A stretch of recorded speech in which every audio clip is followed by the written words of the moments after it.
Hello everyone, welcome back to ಸ್ಪೂ Madhu vlogs. ಇವತ್ತಿನ video ಏನು ಅಂದರೆ, ಈ ವಾಲು ಪ್ಲೈನ್ ಅನ್ನಿಸ್ತಿತ್ತು, ಇದಕ್ಕೊಂದು ಹಾಫ್ ಮಂಡಲ ಆರ್ಟ್ ಮಾಡೋಣ ಅಂತ ಅಂದ್ಕೊಂಡಿದ್ವಿ. ಅಂದರೆ ಈ ಪೋರ್ಷನಿಂದ ಇಲ್ಲಿಗೆ ಹಾಫ್ ಮಂಡಲ ಆರ್ಟ್ ಮಾಡೋಣ ಅಂತ. ಹೇಗೆ ಮಾಡ್ತೀನಿ ಅಂತ ಕಂಪ್ಲೀಟ್ ವಿಡಿಯೋದಲ್ಲಿ ತೋರಿಸ್ತೀನಿ. ಹೇಗಾಗುತ್ತೆ ನೋಡೋಣ. ಒನ್ ಡೇ ಕಂಪ್ಲೀಟ್ ಆಗೋದು ಡೌಟು, ನೋಡೋಣ. 2 days ಏನಾರಾದರೆ ಮತ್ತೆ ನೆಕ್ಸ್ಟು ಅದನ್ನು ವಿಡಿಯೋ ಮಾಡಿ ಅಪ್ಲೋಡ್ ಮಾಡ್ತೀನಿ. ಫಸ್ಟಿಗೆ ಸ್ಟಾರ್ಟ್ ಮಾಡೋದು ಹೇಗೆ ಅಂತ ತೋರಿಸ್ತೀನಿ.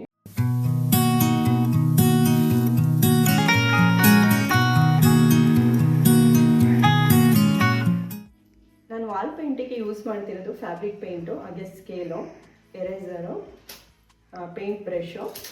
ಫಸ್ಟಿಗೆ ನಾನು ಪೆನ್ಸಿಲಲ್ಲಿ ಡ್ರಾ ಮಾಡ್ಕೊತೀನಿ. ಯಾವುದೇ ಆದರೂ ಅಷ್ಟೇ, ವಾಲಿಗೆ ಪೇಂಟ್ ಮಾಡಬೇಕಾದ್ರೆ ಪೆನ್ಸಿಲಲ್ಲಿ ಡ್ರಾ ಮಾಡ್ಕೊಳ್ಳಿ. ಪೆನ್ಸಿಲಲ್ಲಿ ಡ್ರಾ ಮಾಡ್ಕೊಂಡಾದಮೇಲೆ ಪೇಂಟಲ್ಲಿ ಡ್ರಾ ಮಾಡ್ಕೊಳ್ಳಿ. ಹೇಗೆ ಅಂತ ತೋರಿಸ್ತೀನಿ. ಈಗ ಮಾರ್ಕ್ ಮಾಡ್ಕೊಂಡಿದ್ದೀನಿ.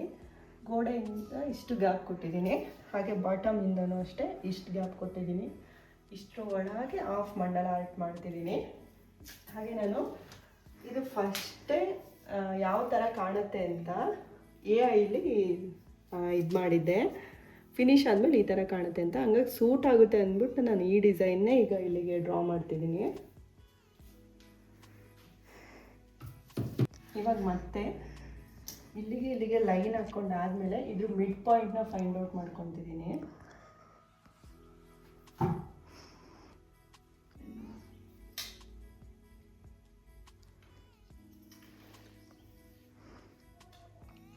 ಈ ಥರ ಮೆಷರ್ಮೆಂಟ್ ಮಾಡಿಕೊಂಡೇ ಮಾಡಿ, ಇಲ್ಲಾಂದರೆ ಡಿಸೈನ್ ರಾಂಗ್ ಆಗುತ್ತೆ.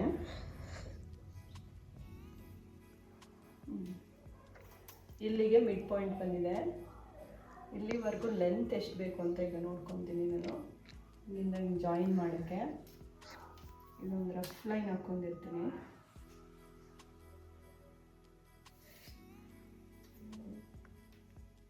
ಥಿಂಕ್ ಇಷ್ಟು ಸಾಕು ಅನಿಸುತ್ತೆ, ಚೆಕ್ ಮಾಡ್ಕೊತೀನಿ. ಇಷ್ಟು ಸಾಕು ಅನಿಸುತ್ತೆ.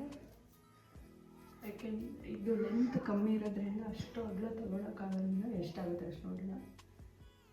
First outline ಹಾಕ್ಕೊತೀನಿ.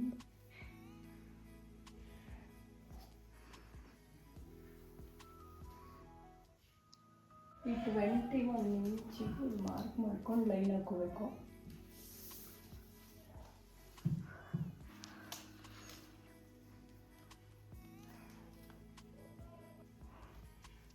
ಇಲ್ಲಿಂದ ಈ ಥರ ಟೇಪ್ ಇಟ್ಕೊಂಡು ಇಲ್ಲಿ ಮಿಡ್ ಪಾಯಿಂಟಲ್ಲಿ ಈ ಥರ ಹೋಲ್ಡ್ ಮಾಡ್ಕೊಳ್ಳಿ ಕೈನ ಒಂದು. ಹಾಗೆ ಇನ್ನೊಂದು ಸೈಡು ಈ ಥರ ಮೂವ್ ಮಾಡ್ಕೊತ ಬನ್ನಿ.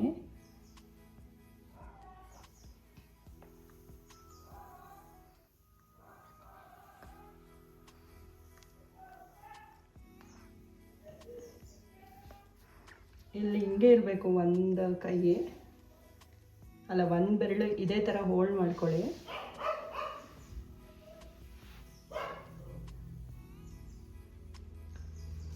ಎಷ್ಟು ನೀಟಾಗಿ ಬರ್ತಿದೆ ನೋಡಿ. 1 ಇಂಚ್ ಬಿಟ್ಬಿಟ್ಟು ಮತ್ತೆ ಇನ್ನೊಂದು ಲೈನ್ ಹಾಕೊಂಡಿದ್ದೀನಿ.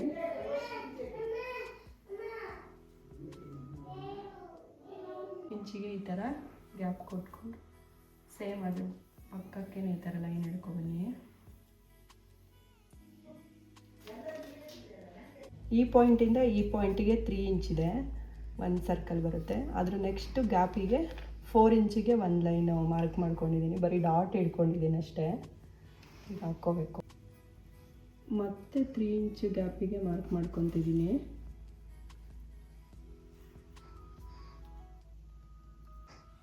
ಕೆಲವೊಂದು ಫ್ಲವರ್ ಡಿಸೈನ್ ಇದೆ, ಹಾಗಾಗಿ ನಾನು ಇಲ್ಲಿ ಲೈನ್ ಹಾಕ್ಕೊತಿಲ್ಲ. ಎರೇಸ್ ಮಾಡಿದ್ರು ಅದು ಹಂಗೆ ಕಾಣುತ್ತೆ ಸ್ವಲ್ಪ ಅಂತ. ಈ ಲೈನಿಂದ ಮತ್ತೆ ಇನ್ನೊಂದು ಲೈನು 4 ಇಂಚಿಗೆ ಮಾರ್ಕ್ ಮಾಡ್ಕೊತಿದ್ದೀನಿ.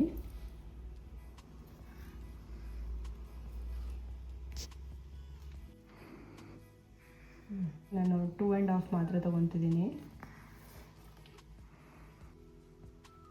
2.5 ಮಾರ್ಕ್ ಮಾಡ್ಕೊತಾ ಇದ್ದೀನಿ ಆಲ್ ಓವರು.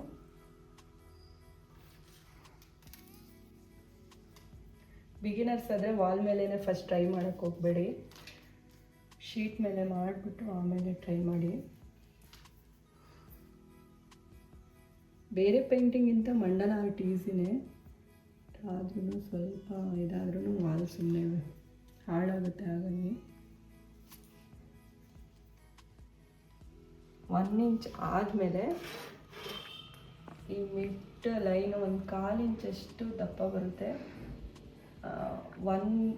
ಒಂದು 3/4 ಇಂಚಿಗೆ ಒಂದು ಲೈನ್ ಬರುತ್ತೆ ಇಲ್ಲಿ.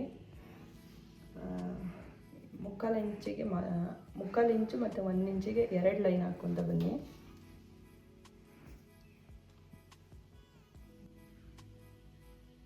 ಇಲ್ಲಿಂದ ಇಲ್ಲಿಗೆ 1 ಇಂಚ್ ತೊಗೊಳ್ತಿದ್ದೀನಿ. ಇದು ಲಾಸ್ಟು.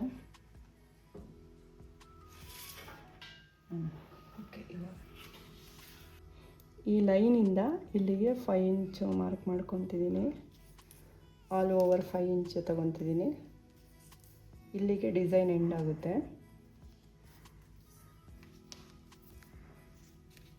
ಇವಾಗ ಹಾಕಿದ ಲೈನಿಗಿಂತ ಸ್ವಲ್ಪ ಎಕ್ಸ್ಟೆಂಡ್ ಆಗ್ತಿದೆ ಡಿಸೈನು.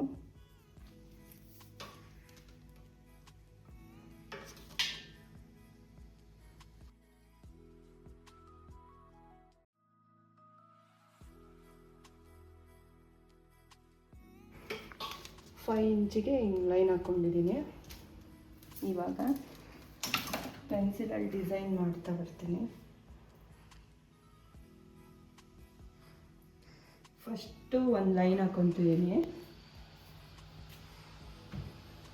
ಈ ಡಾಟ್ ಇಟ್ಟಿದ್ದೀನಲ್ಲ, ಇದನ್ನೆಲ್ಲ ಜಾಯಿನ್ ಮಾಡ್ಕೊತ ಬರ್ತಿದ್ದೀನಿ. ಈ ಥರ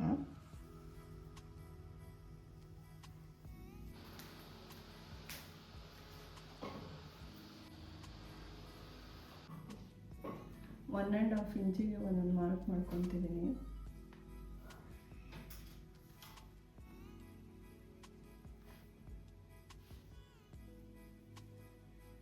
ಪೆನ್ಸಿಲಲ್ಲಿ ಬಿಡಿಸಾದ್ಮೇಲೆ ಈಸಿ ಆಗುತ್ತೆ ಪೇಂಟ್ ಮಾಡೋದಿಗೆ. ಪೆನ್ಸಿಲಲ್ಲಿ ಬಿಡಿಸ್ಕೊಳೋವರೆಗೂ ಸ್ವಲ್ಪ ರಿಸ್ಕ್ ಅನಿಸುತ್ತೆ.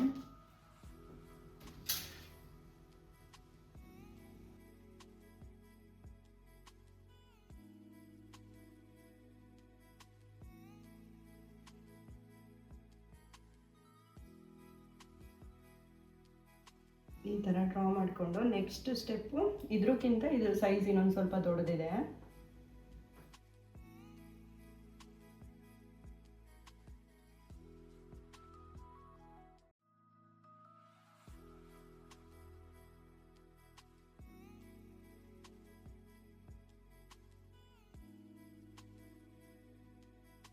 ಚಿಕ್ಕದು ಬರ್ಕೋಬೇಕು. ಯಾವ ಥರ ಅಂದರೆ ಇದನ್ನು ಜಾಯಿನ್ ಮಾಡ್ಕೋಬೇಕು.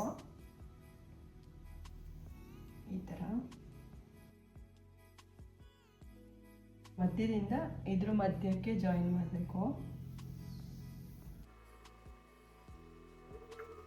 ಇಲ್ಲಿಗೊಂದು ಲೈನ್ ಮಾಡ್ಕೊತಿದ್ದೀನಿ.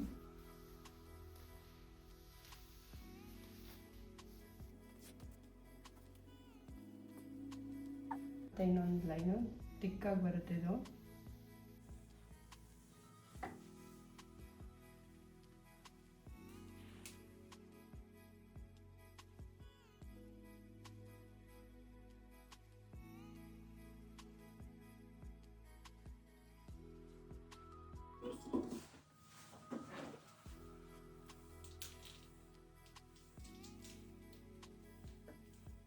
ಮತ್ತು ಇಲ್ಲೂ ಡಿಸೈನ್ ಬರುತ್ತೆ. ಇಲ್ಲಿ ಫಿಲ್ ಮಾಡ್ಕೋಬೇಕು.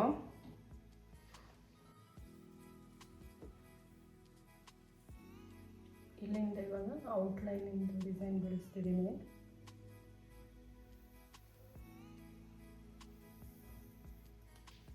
ಈ ಥರ ಬಿಡಿಸ್ಕೋಬೇಕು.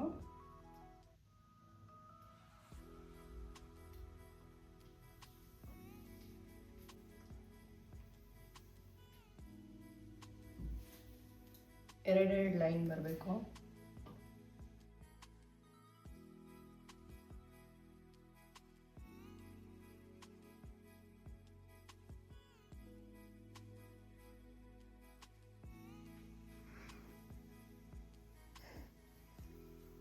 ಬ್ಯಾಂಗಲ್ ಯೂಸ್ ಮಾಡ್ಕೊಂಡು ಸರ್ಕಲ್ ಹಾಕ್ತಿದ್ದೀನಿ.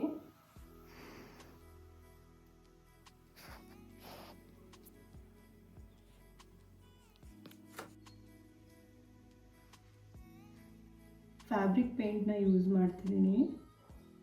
ಪೆನ್ಸಿಲಲ್ಲಿ ಡ್ರಾ ಮಾಡ್ಕೊಂಡಿದ್ನಲ್ಲ ಅದ್ರ ಮೇಲೆ ಬಿಡಿಸ್ತಾ ಹೋಗ್ತಾಯಿದ್ದೀನಿ. ಅದನ್ನೇನು ಎರೇಸ್ ಮಾಡ್ಕೋಬೇಕು ಅಂತಿಲ್ಲ, ಅದ್ರ ಮೇಲೆ ಈ ಥರ ಬಿಡಿಸಿದ್ರೆ ಸಾಕು.